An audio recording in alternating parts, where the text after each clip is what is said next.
most of my time spent up in Chico is with my in-laws. Excuse me. And some of our more pleasant occasions have been on Bloomsday, the day when everyone celebrates James Joyce's Ulysses, and is on Troy's bookshelf, I guess. And we spent a lot of that time drinking and arguing about various things literary. And one of the arguments that came up was, what is the single most beautiful sentence in English literature? The classic sort of waste of time. But it wasn't really a waste of time in a way, because someone came up with a sentence from Ulysses that would be pretty close to my top choice of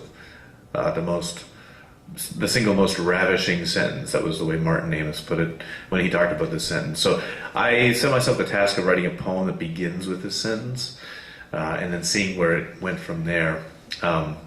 So it's called just From a Line by James Joyce, and it begins with the sentence and kind of moves, hopefully seamlessly into my words.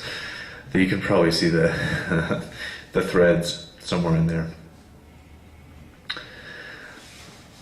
The starry heaven tree is hung with humid night blue fruit, and time is generous in this provincial city, where smog and streetlights do not form their own penumbra.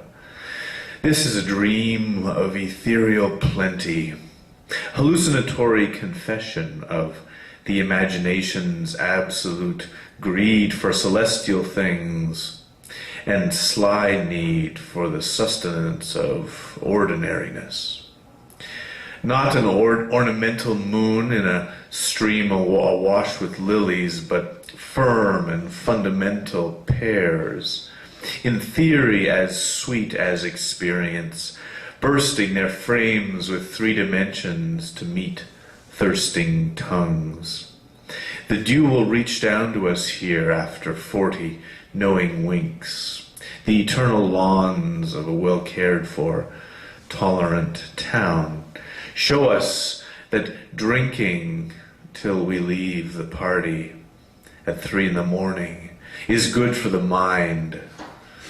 And now for our resident genius's line about the Christmassy tree, which the hoary sky reminds us of when the warmth wears off, and we look bittersweetly to find some hint that heaven knows our story and is prepared for us to transcend all but our appetites when we go home.